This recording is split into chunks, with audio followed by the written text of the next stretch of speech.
नमस्कार, वंदे मातरम। आपके अपने इस ऑनलाइन क्लास में मैं सिद्धार्थ लाटा विद्या भारती की ओर से आप सबका स्वागत करता हूं, अभिनंदन करता हूं। इससे पहले हम जो क्लास में पढ़ रहे थे, कवि बिहारी के कुछ पद हमने पढ़े और कवि बिहारी का परिचय पढ़ा। इसी श्रृंखला को हम आगे बढ़ाते हुए आगे की क्लास में आज बिहारी जी के जो बचे हुए पद जो हैं उनको हम पढ़ने जा रहे हैं। कवि बिहारी रीतिकाल के कवि हैं। रीति, श्रृंगार और प्रकृति, इन सब का सुंदर सामंजस्य हमें कवि बिहारी में देखने को मिलता है। और अपने पाठ्यक्रम में इनके भक्ति, नीति और रीति की त्रिवेणी हमें देखने को मिलती है। अभी हम जो पद पढ़ने जा रहे हैं इसमें हम आगे का पद लेते हैं, जिसमें कवि बिहारी कहते हैं कि सघन कुंज छाया सुखद, शीतल सुर भी समीर, मन हवे जात अजो वहे, उही जमुना के तीर। बड़ा सुंदर प्रकृति का चित्रण यहाँ पे किया गया है। और यमुना तट का, जमुना के तीर, तीर शब्द से तट, जमुना तट के सुंदरता का वर्णन करते हुए कवि बिहारी कहते हैं कि सघन, सघन का मतलब घने, कुंज, लता मंडप आदि जो है उनकी छाया सुखद। यमुना के तट पर घने बाग बगीचे हैं, कुंज हैं, लता कुंज है, छाया सुखद, और उनकी जो छाया है वो सुख प्रदान करने वाली है। शीतल सुर भी समीर, और वहाँ जो मंद मंद जो बयार बह रही है, हवा चलती है, वो शीतलता प्रदान करने वाली है। और कवि बिहारी कहते हैं कि मन हवे जात अजो वहे, कि जो व्यक्ति, जो प्राणी एक बार उस यमुना के तट पर चला जाता है तो इन सब प्रकृति की सुंदरता से और प्रकृति के आनंद में इतना खो जाता है कि मन हवे जात अजो वहे, कि वो वहीं का रह करके रह जाना चाहता है, वहां से वापस ही नहीं आना चाहता है। और यदि वहां से आ भी जाता है तो मन बार बार वहीं पर जाला जाता है, मन बार बार वहां पर जाना चाहता है। ऐसा सुंदर सुखद अनुभव यमुना के तट पर होता है।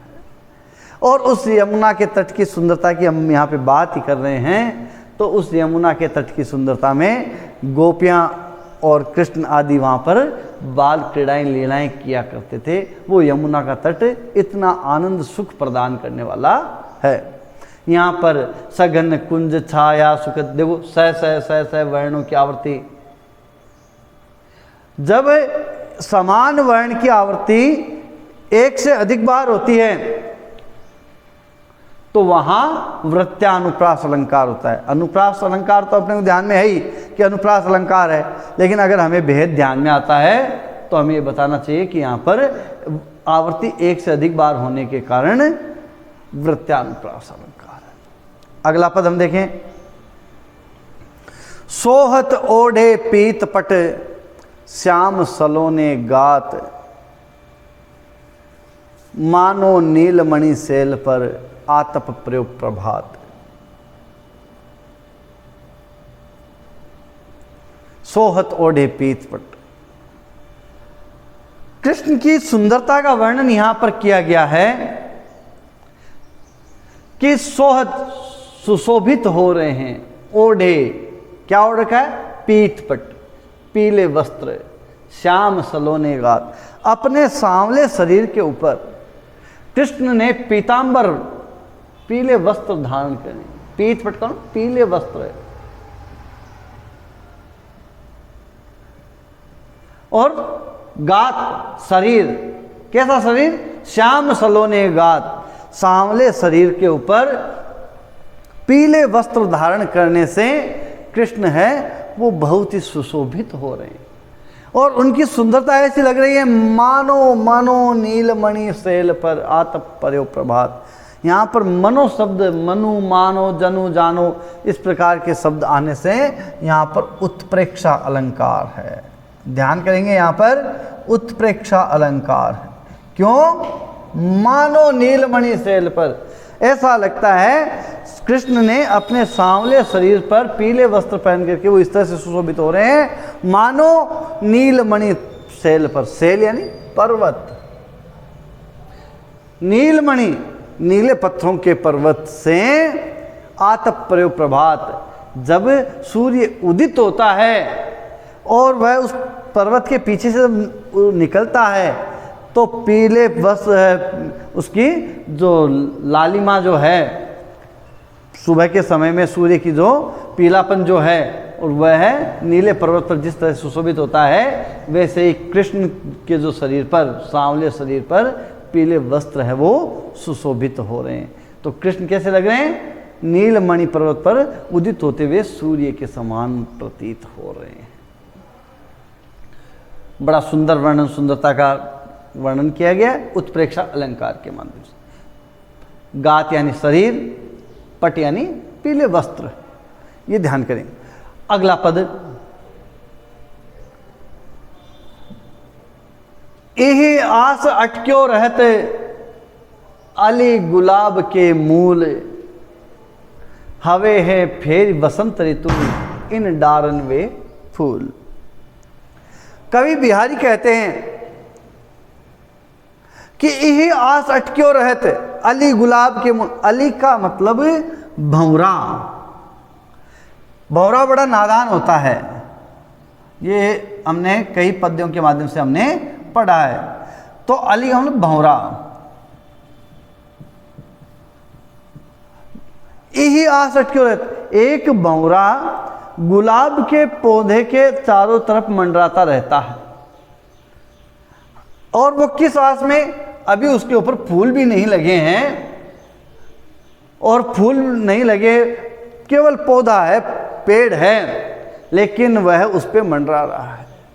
लेकिन किसी यही आस, वह इसी आस में उसके चारों तरफ मंडरा रहा है कि हमें फिर बसंत ऋतु, बसंत ऋतु फिर से आएगी और इन डालन वे फूल, फिर इन डालियों पर फिर से फूल लगेंगे।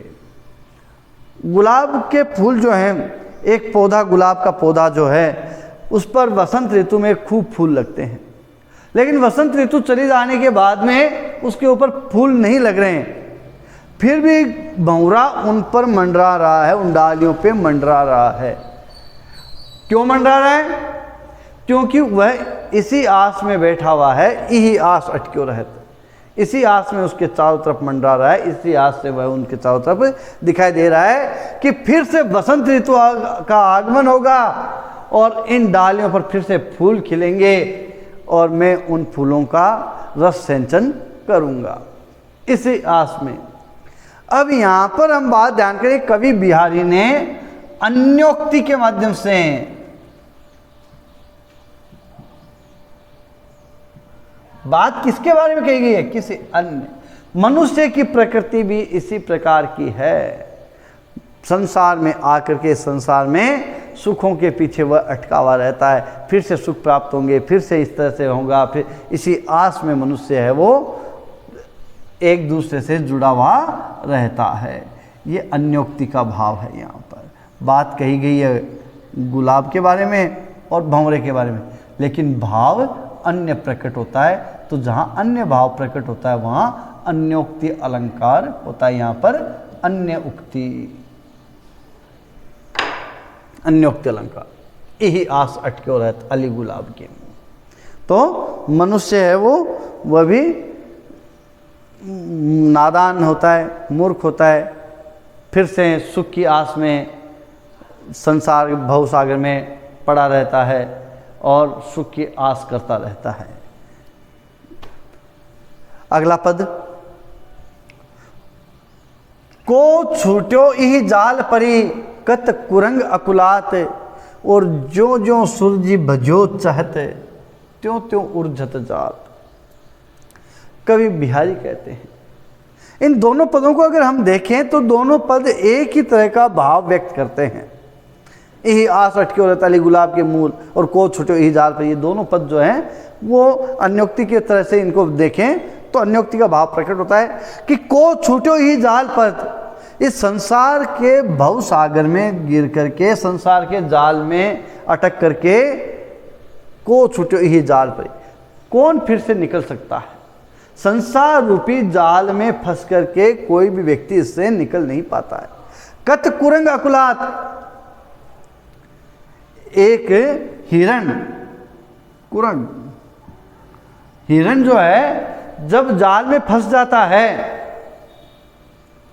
तो वह जितना उससे निकलने का प्रयास करता है वह उतना ही उसमें उलझता चला जाता है। तो उस हिरण का उदाहरण लेकर के, वो हिरण के माध्यम से कवि ने मनुष्य की तरफ बात कही है कि को छूटे ही जाल पर कत कुरंग अकुलात, जिस प्रकार से हिरण जो है वह जाल में फंस करके जितना उससे निकलने का प्रयास करता है, संसार उस जाल में फंस करके अकुलात दुखी होता है, लेकिन वह उससे छूट नहीं पाता है। और जो जो सुर भी बजो चैत, और जितना वह जितना वह उससे सुलझाने का प्रयास करता है, जितना उससे छूटने का प्रयास करता है, त्यों त्यों उर्जत जात, और उतना ही वह उसमें उलझ करके रह जाता है। संसार रूपी जाल के बारे में यहां पर बताई गई। मनुष्य इस संसार में आकर के जितना इससे दूर होने का प्रयास करता है, दुखों से निकलने का प्रयास करता है, वह उतना इस संसार रूपी जाल में फंसता चला जाता है। किस तरह से? उस हिरण की तरह से। जो जो और त्यों त्यों, पुनरुक्ति प्रकाश अलंकार, पुनरुक्ति प्रकाश अलंकार, आवृत्ति हुई है, शब्द की आवृत्ति होती है और युग्म के रूप में आवृत्ति, पुनरुक्ति प्रकाश अलंकार। और सुर भी बजो चहत त्यों त्यों ऊर्जा जात, जितना निकलने का प्रयास करते हैं उतना उलझता चला जाता है। तो यहां पर दोनों सुलझने में उलझने की बात कही गई है, तो यहां पर विरोधाभास अलंकार।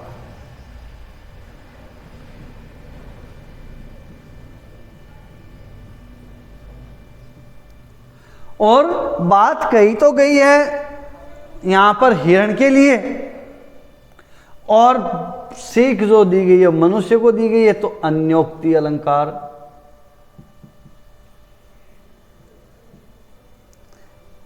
तो यहां पर अन्योक्ति अलंकार है। एक ही पद में तीन अलंकार हम यहां पर देख रहे हैं, लेकिन तीनों को आपको अगर बताना हो, परीक्षा में अगर इस तरह से बात आती है, तो आपको तीनों का कारण, पुनरुक्ति प्रकाश ज्यों ज्यों और त्यों त्यों शब्द में आवर्ती के कारण, युग में रूप में आवर्ती कारण, यहाँ पे पुनरुक्ति प्रकाश अलंकार है। वो सुलझने में उलझने का भाव व्यक्त किया गया है, इसलिए यहाँ पर विरोधाभास अलंकार है। बात किसी अन्य के पक्ष में कही गई है, इसलिए यहाँ पर अन्योक्ति अलंकार है। ये तीनों बातें आपको अलग अलग तरह से बता। तो को छूटे ही जाल पर, इस मनुष्य की प्रकृति किस प्रकार की है? मनुष्य मन में विचार करता है कि नहीं, मैं तो इससे इस संसार के जाल में फंस नहीं पा, मोह माया के जाल से मैं तो कैसे फंस सकता हूँ। लेकिन ये मोह माया का जो जाल है, इससे व्यक्ति कभी भी अपने आप को मुक्त नहीं कर पाता, क्योंकि जितना वो उससे निकलने का प्रयास करता है उतना ही उसमें उलझता चला जाता है। जिस प्रकार से एक हिरण जो है वो जाल में फंसने के बाद में जितना उससे निकलने का प्रयास करता है, उतना ही वो उसमें और ज़्यादा उलझता चला जाता है। तो ये नीति संबंधी दोहा था। हमने ये बात चर्चा की थी, कवि बिहारी के जो पद हैं उनमें भक्ति, नीति और रीति तीनों बातें दिखाई देती है। तो ये दोनों पद जो हैं नीति संबंधी दोहे दिखाई देते हैं। फिर देखिए आगे, बतरस लालच लाल की मुरली धई लुकाय, सोहे कहे भोए से देन कहे नट जात। बड़ा सुंदर पद है। यहाँ पर गोपियों और कृष्ण के बीच जो श्रृंगार का वर्णन है, माधुर्य गुण जो इसमें दिखाई देता है, बड़ा सुंदर पद। बतरस लालच लाल की,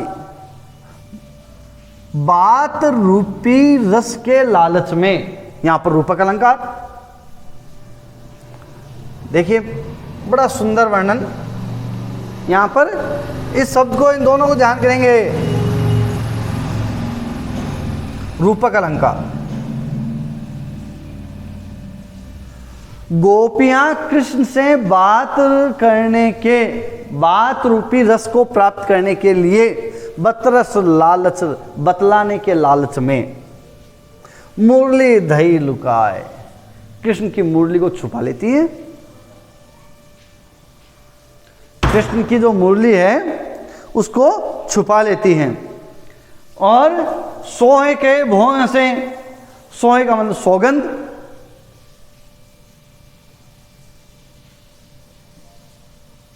सौगंध। कृष्ण पूछते हैं तो गोपियां इनकार कर देती है। मेरी मुरली किसने देखी, किसने ली? गोपियां इनकार कर देती है। कृष्ण कम से कम उनसे इस बहाने बोल तो रहे हैं, बात तो कर रहे हैं, उनके आसपास तो मंडरा रहे हैं। सोहे करे, और जब वो मना कर देते हैं तो कृष्ण उन्हें सौगंध दिलाते हैं। बताओ नहीं ली तो कसम खाओ। सौगंध छोटे बच्चों का स्वाभाविक स्वभावोक्ति अलंकार, साथ में सोहे कहे भोए हंसे। जब सौगंध करते हैं तो अपने इशारों से वो हंसती हैं, तो ये पता चल जाता है कि मुरली इनके पास ही है। और देन कहे नट जाए, जब कृष्ण को पता चल गया, गोपियां स्वीकार भी कर लेती है कि मुरली उनके पास है, और जब वो कहते हैं कि लाओ मेरी मुरली दो, तो देन कहे नट जाए, तो गोपियां फिर इनकार कर देती, नहीं देंगे। इस तरह का सुंदर उनमें स्वाभाविक बाल सुलभ वर्णन भी इसमें किया गया। तो जहाँ पर स्वाभाविक वर्णन कहीं किया जाता है तो वहाँ स्वभावोक्ति अलंकार भी यहाँ पर झलकता है। लेकिन सबसे बड़ी बात, सबसे एक पद में एक से अधिक अलंकार भी हो सकते हैं। रूपक अलंकार, बतरस लालच लाल की, बात रूपी रस के लालच को प्राप्त करने के लिए गोपियां कृष्ण की मुरली को छुपा लेती हैं, और जब वो उनसे पूछते हैं तो वो पहले तो इनकार कर देती हैं, जब लेकिन वो उन्हें सौगंध दे करके पूछते हैं तो वह इशारों से स्वीकार कर लेती हैं। लेकिन जो कृष्ण उन्हें देने के लिए कहते हैं तो वो इनकार कर देती हैं। इस प्रकार से गोपियां हर बार कृष्ण से बात करना चाहती हैं, उनके रस, उसके बात रूपी रस को प्राप्त करना चाहती हैं और कृष्ण के सामीप्य को प्राप्त करना चाहती हैं। अगला पद,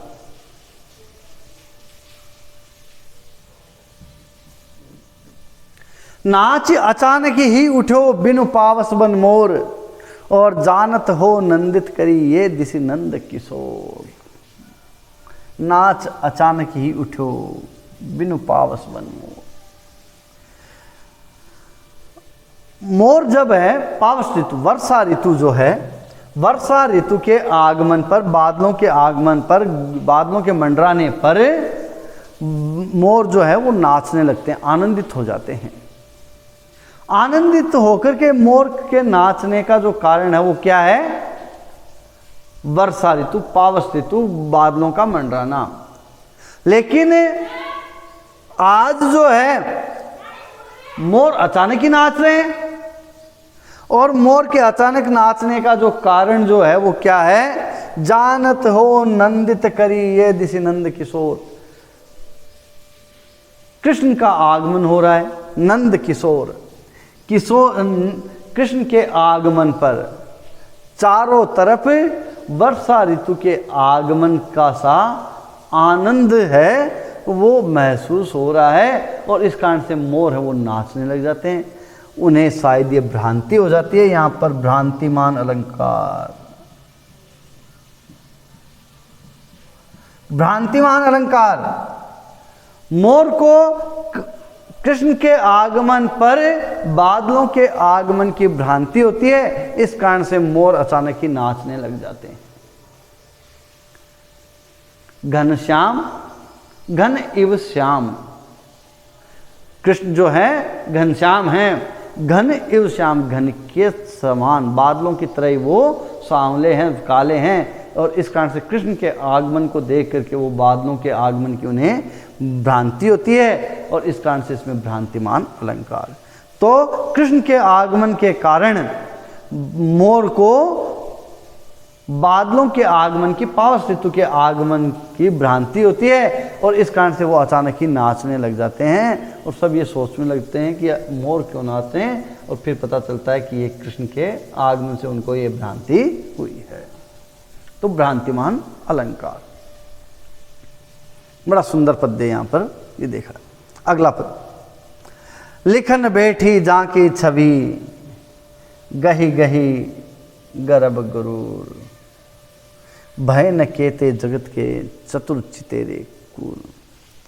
श्रृंगारिक जो पद होते हैं, श्रृंगार के पदों में ये देखने में आता है कि नायिका और एक नायिका की सखी, इनका तो नायिका और नायक के मिलन करवाने में, नायक और नायिका के मिलन करवाने में जो नायक के मित्र या नायिका की सखी का महत्वपूर्ण योगदान दिखाई देता है। यहाँ पर भी ये श्रृंगार का पद, भक्ति, नीति और रीति, रीति का बड़ा सुंदर पद यहाँ पर हम पढ़ रहे हैं। तो अभी हमने जैसे चर्चा की, कवि बिहारी के पदों में भक्ति, नीति और रीति की त्रिवेणी दिखाई देती है, तो यहाँ पर ये रीति के पद यहाँ पर चल रहे हैं, श्रृंगार के पद हम यहाँ पर पढ़ रहे हैं कि लिखन बैठी जहाँ की छवि गई गई गर्भ गरूर, और भय न कहते जगत के चतुर चितेरे कूर। एक नायिका की सखी नायक के सामने नायिका की सुंदरता का वर्णन करते हुए कहती है कि मैं आपको अपनी सखी की सुंदरता के बारे में क्या बताऊं,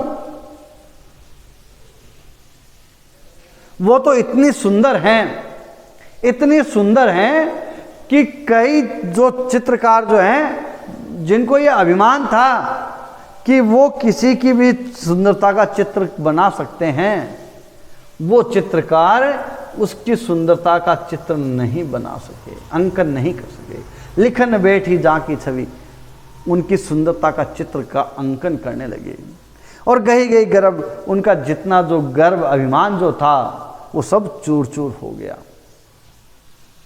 भय न केते जगत के चतुर चितेरे कूर, जितने जगत इस संसार के चित्रकार जो थे, जो अपने आप को चतुर समझते हैं, पारंगत समझते हैं, वो सब उसके चित्र को बनाते समय अपने आप को ठगावा सा या अपने आप को कमजोर महसूस करने लग गए।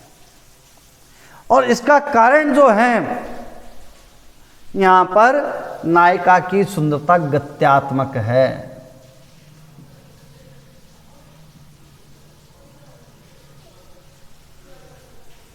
बहुत से कवियों ने नायिका की गत्यात्मक सुंदरता का वर्णन भी किया है। कभी ऐसा लगता है, कभी ऐसा लगता है, कभी ऐसा लगता है, गीतों के माध्यम से बताया, एक तो ऐसा लगा, तो ऐसा लगा, ऐसा लगा, ऐसा, अर्थात पल पल परिवर्तित होता हुआ उनकी तो सुंदरता दिखाई देती है। तो यहाँ पर गत्यात्मक सुंदरता जो है, गत्यात्मक सुंदरता के कारण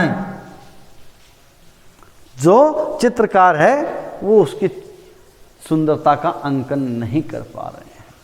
तो यहाँ पर गत्यात्मक सुंदरता आई है, बात आई है, और गही गई शब्द में पुनरुक्ति प्रकाश अलंकार है। नेक्स्ट अगला पद हम जो पढ़ते हैं,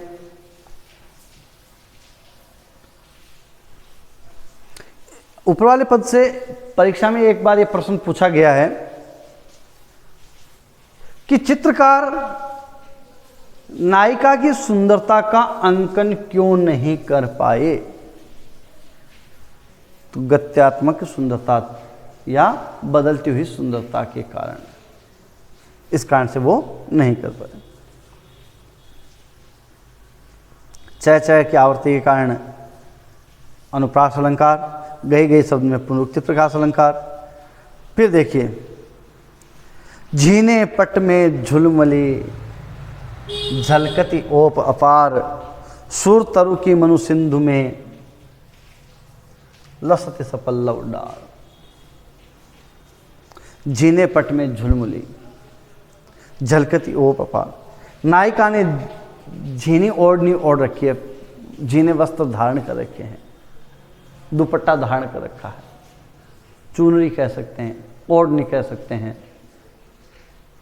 तो जीने पट, पट यानी वस्त्र, जीने पट के बीच से अंदर से झुलमली झलकती ओ पपार, जो कान का जो आभूषण है, स्वर्ण आभूषण, वह झलकता हुआ झिलमिल करता हुआ सा नजर आ रहा है।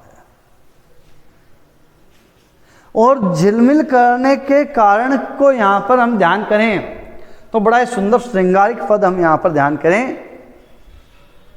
नायिका का दमकता हुआ चेहरा, चमकता हुआ चेहरा, और कान का आभूषण, कर्णाभूषण, दोनों जब आपस में जिनके यूँ हम कहें दोनों की एक दूसरे पर जो किरण पड़ती है या दोनों एक दूसरे के कारण प्रतिबिंबित होते हैं तो झलकते हुए नजर आते हैं। और वह है जीने पट, जो ओढ़नी दुपट्टा जो उन्होंने ओढ़ रखा है, वस्त्र ओढ़ पहन रखा है, उसके अंदर से बिल्कुल झलकता हुआ, जगमगाता हुआ सा दिखाई देता है। और इसको, इस सुंदरता को वर्णन कभी नहीं कह सका कि कैसा लग रहा है वो आभूषण, कान का आभूषण कैसा लग रहा है, मानो सिंधु में, सुरतरु की सिंधु में लसते सफल लौटा। सुरतरु, सुरतरु से मतलब क्या है, देवताओं का वृक्ष। कौन सा है, पारिजात। जो पारिजात वृक्ष जो है उसकी डाली जिस प्रकार से सिंधु नदी में झिलमिल करती हुई नजर आती है, वैसे ही नायिका के कान का आभूषण है वो झिलमिल करता हुआ सा नजर आता है। अगला पद, झीने पट में झुलमिल झलकती ओप अपार, सुरतरु की, मनु से उत्प्रेक्ष, मैंने पहले आपको बताया था, मनु मानव आदि इस प्रकार के शब्द आते हैं तब उत्प्रेक्षा अलंकार होता है। उत्प्रेक्षा अलंकार, मनु नील, तो मनु शब्द के कारण उत्प्रेक्षा अलंकार। सुरतरु पारिजात वृक्ष की डाली की तरह झलकता हुआ नजर आता है, कान का आभूषण।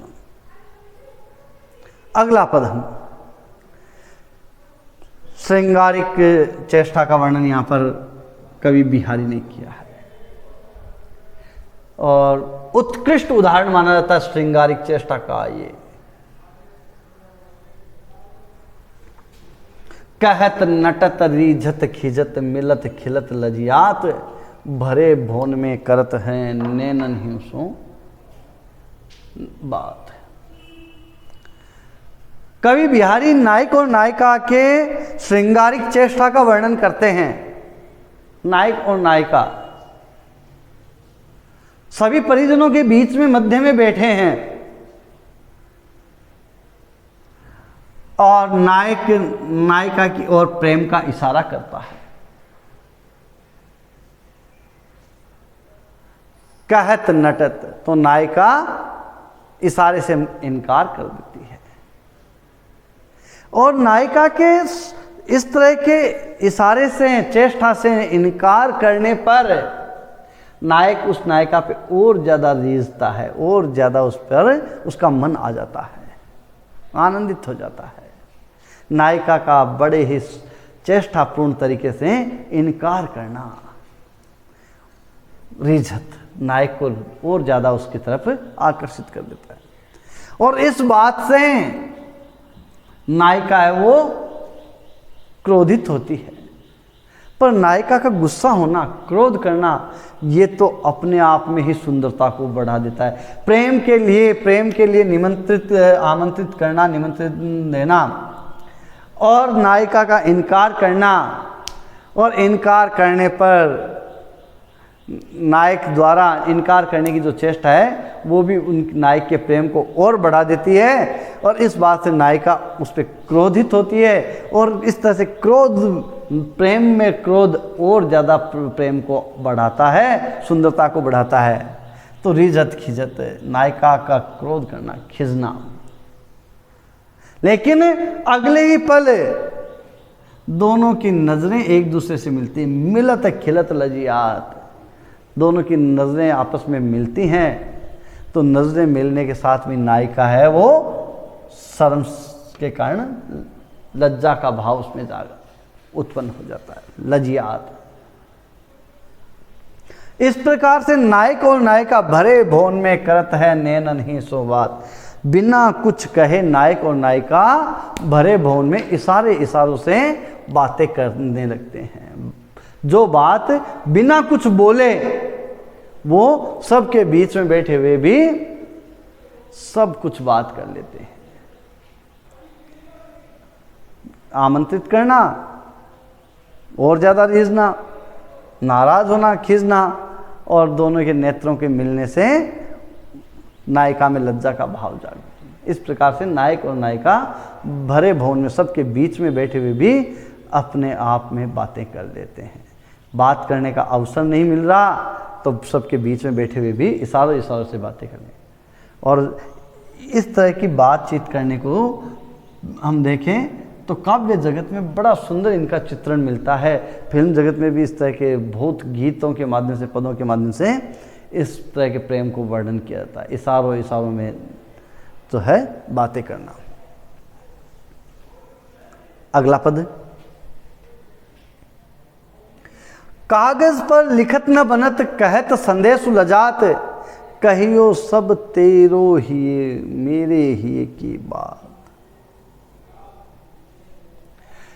नायक और नायिका के विरह का वर्णन जो है, विरह की स्थिति में नायक को संदेश भेजती है, और संदेश वो लिखे क्या। आज के ज़माने की हम बात करें तो मोबाइल और जो मैसेज सोशल मीडिया है, व्हाट्सएप आदि, उसके माध्यम से सब कुछ बात कही जा सकती है, बात की जा सकती है। लेकिन पुराने समय की बात हम ध्यान करें तो केवल एक पत्र व्यवहार ही ऐसा होता था जिसके माध्यम से सारी बातचीत होती थी। अब पत्र की भी बात ये आती थी कि नायक और नायिका में अगर नायिका पढ़ी लिखी न होती थी तो उसे पत्र भी दूसरों से लिखवाना होता था। लेकिन अपनी मन की बात को कैसे व्यक्त करें, कैसे कहे। राजस्थानी गीतों के माध्यम से डाकिया रे कागज लिख दे, तो डाकिया जो होता था वो हरकारा जो होता था वो संदेश लिखता था। यहाँ पर कागज पर लिखत न बनत, नायिका अपने दुख को कागज पर लिखत न बनत, विरह के दुख को कागज पर लिख भी नहीं पाती है।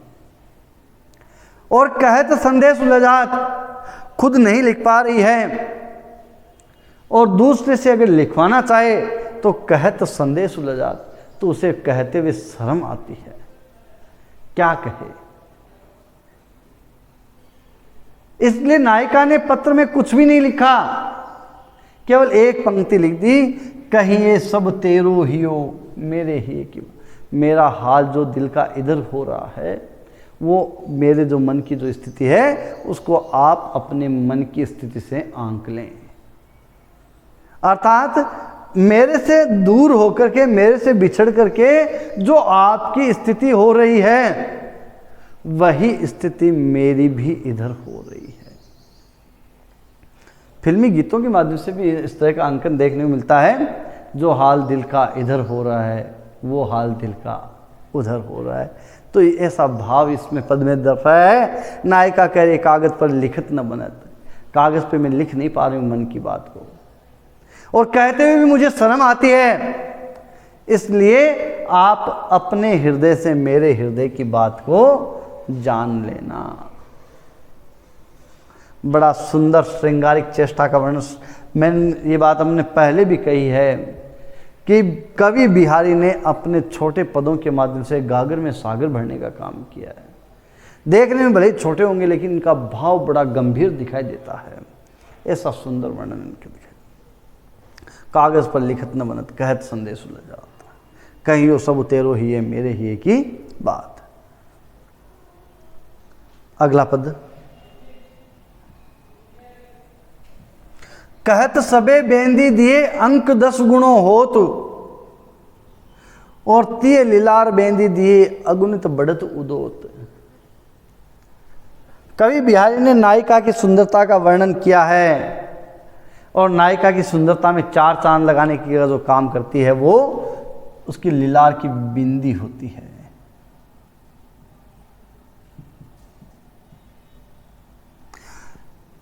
नायिका कोई भी औरत हो वो अपनी सुंदरता के लिए लीलार पे बिंदी लगाती है और उस बिंदी की सुंदरता किस तरह से होती है, उसकी सुंदरता का वर्णन जो है वो बड़ा सुंदर वर्णन यहाँ पर कवि बिहारी कहते हैं कि किसी भी अंक के आगे हम बिंदी लगा देते हैं तो उसका मान है वो 10 गुना बढ़ जाता है। देखिए, 1 के आगे बिंदी लगाई 10 बन गया, 10 गुना हो गया। 2 के आगे बिंदी लगाई 20 हो गया, 10 गुना हो गया। तो कवि बिहारी कहते कहत सबे बेंदी दिए कि सभी लोग ये कहते हैं कि किसी भी अंक के आगे बिंदी लगा दी जाती है तो उस अंक का मान 10 गुना बढ़ जाता है।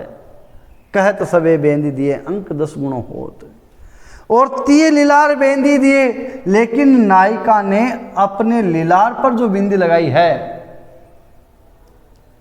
अगणित बढ़त उडोत, और नायिका ने लीलार पर बिंदी लगाने से उसका जो सुंदरता है वो अगुणित, जिसकी गणना न की जाए इतनी ज्यादा उसकी सुंदरता बढ़ जाती है। अगुणित बढ़त उदोत, तो उसकी गणना ही न की जा सके, गणना ना की जा सके, अर्थात बहुत ज्यादा सुंदरता बढ़ जाती है। अब यहाँ पर एक बिंदी से नायिका की सुंदरता इतनी, इसलिए आपने देखा होगा प्रत्येक औरत अपने लीलार पर बिंदी लगाती है और अलग अलग तरह की बिंदियाँ प्रचलित लगाती हैं, अपनी सुंदरता बढ़ती। तो अगुणित बढ़त उदोत, यहाँ पर अतिशयोक्ति अलंकार है।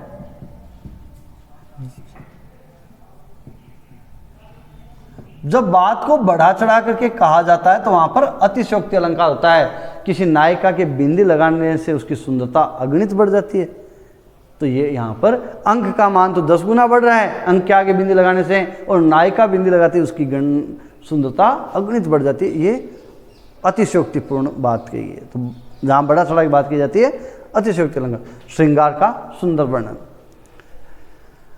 डीठ न परत समान दुति कनक कनक से गात, भूषण कर कर्कश लगत पर से पिछाने जात। कवि बिहारी कहते हैं डीठी शब्द जो है कवि बिहारी की जो भाषा वो ब्रज भाषा है, और यहाँ पर डीठी शब्द जो है वो दृष्टि शब्द का अर्थ लेते हैं। दृष्टि। डीठी न परतो समान दुति कनक कनक से गात, नायिका ने अपने शरीर पर आभूषण धारण कर रखे हैं।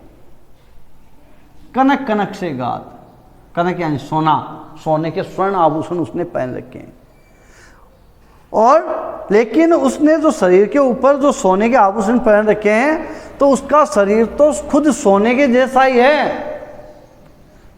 सोने की जैसी चमक उसकी होने के कारण कनक कनक से गात, उसका शरीर खुद सोने जैसा चमक रहा है, सोने जैसा उसका रंग है। तो इस कारण से उसने जो सोने के आभूषण पहन रखे हैं तो सारे एक जैसे हो गए और वो उनको पहचान नहीं पाए, लोगों को दिखाई नहीं दे रहे कि उसने आभूषण भी पहन रखे हैं। भूषण कर कर्कश लगत, लेकिन उन आभूषणों का पता कैसे चलता है? कर कर्कश लगत, लेकिन जब उसके हाथ का स्पर्श किया जाता है, हाथ से स्पर्श किया जाता है तो उसका जो आभूषण है वो कठोर प्रतीत होते हैं। कर्कश लगत, कठोरता का आभास होता है। तब पर से पिछाड़ जात, स्पर्श से उनकी पहचान होती है, नहीं तो उसके आभूषण दिखाई नहीं। यहाँ पर भी अतिशयोक्ति अलंकार है, बात को बढ़ा चढ़ा के बताया गया। इतना भी नहीं है कि कोई आभूषण पहने दिखाई भी न दे, लेकिन यहाँ पर कवि बिहारी ने जो सुंदरता का वर्णन किया है कि नायिका ने अपने सुंदर शरीर पर, सोने जैसे शरीर के ऊपर सोने के आभूषण धारण कर लिए, और सोने के शरीर पर सोने के आभूषण धारण करने से सोने के आभूषणों की पहचान ही नहीं हो पाती, लेकिन जब उन्हें स्पर्श किया जाता है तो हाथ के स्पर्श करने से आभूषण है वो कठोरता का परिचय देते हैं, कठोर लगते हैं, तब पता चलता है कि उसने आभूषण भी पहन रखे, अन्यथा उसके शरीर पर पहने हुए आभूषण तो दिखाई नहीं देते। उसकी सुंदरता में, उसके जो स्वर्णमयता में, स्वर्ण जो सोने की जो स्वर्णता है वो छिप जाती है। अतिशयोक्ति अलंकार।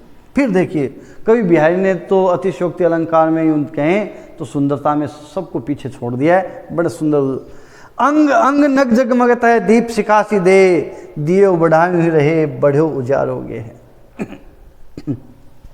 फिर अतिशयोक्तिपूर्ण अंग अंग नग जगमगता है, पुनरुक्ति प्रकाश अलंकार, अतिशयोक्ति अलंकार और पुनरुक्ति, अंग अंग शब्द में पुनरुक्ति।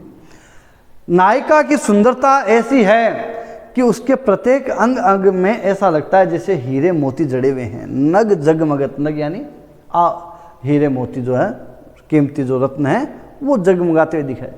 और इसके कारण से दीप शिखा सीधे, उपमा अलंकार, अंग अंग पुनरुक्ति प्रकाश अलंकार, पूरे पद में अतिशयोक्ति अलंकार और दीप शिखा सीधे है उपमा अलंकार। अंग अंग नग जगमगत है, उसके पूरे शरीर में ऐसा लगता है जैसे उसका शरीर है वो नगों से जड़ा हुआ है। इस कारण से उसके शरीर, उसके जो वह शरीर दीप शिखा, दिए की जलती हुई लो के समान जो है जगमगाता चमकता वसा दिखाई। दियो बढ़ाऊं रहे, और उसके कमरे में, उसके मकान में, उसके महल में अगर दीपक को बुझा दिया जाए तो भी बड़े उजारोगे। उसके शरीर की सुंदरता के कारण उस पूरे शरीर में, पूरे घर में उजियारा बना रहता है। तो ऐसा सुंदर वर्णन करने का यहाँ पर अतिशयोक्ति अलंकार, दीप शिखा सीधे में उपमा अलंकार, अंग अंग में पुनरुक्ति। अभी हमने बिहारी जी के कुछ पद पढ़े हैं, जिनमें पहले पद में हमने यमुना की सुंदरता का, यमुना के तट का जो है वर्णन हमने पढ़ा, और दूसरे पद में हमने कृष्ण के शरीर के सुंदरता का वर्णन पढ़ा, और तीसरे और चौथे इन पदों में जो संसार के जो अन्योक्ति का भाव जो यहाँ पे बताया है कि मनुष्य संसार में आकर के मोह माया के जाल में अटक करके रह जाता है। अगले पद में हमने नायिकाओं और कृष्ण के बीच में जो प्रेमपूर्ण जो वर्णन है उसको हमने यहाँ पे ध्यान किया। मोर का भ्रांतिमान हमने पढ़ा कि मोर किस तरह से भ्रमित हो जाता है और नाचने लग जाता है।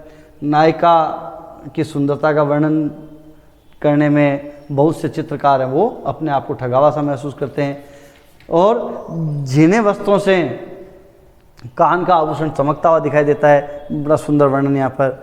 नायक नायिका पूरे परिवार के लोगों के बीच में बैठे हुए इशारों में बातें करते हैं, उसका वर्णन हमने पढ़ा।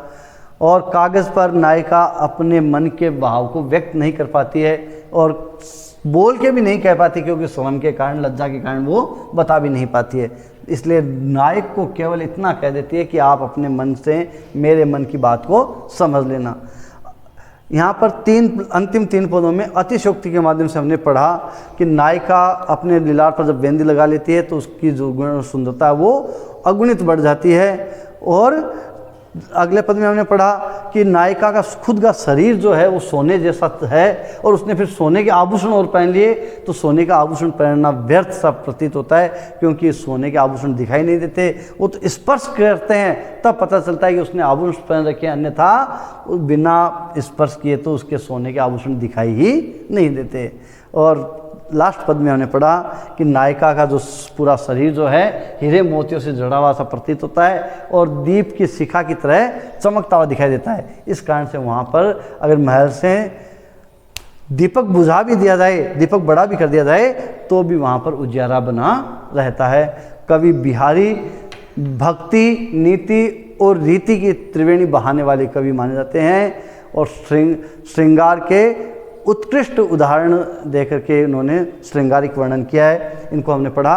अगली क्लास में हम फिर आगे के जो कवि हैं, कवि भूषण, उनको पढ़ेंगे। तब तक के लिए आप सबको बहुत बहुत धन्यवाद। वंदे मातरम।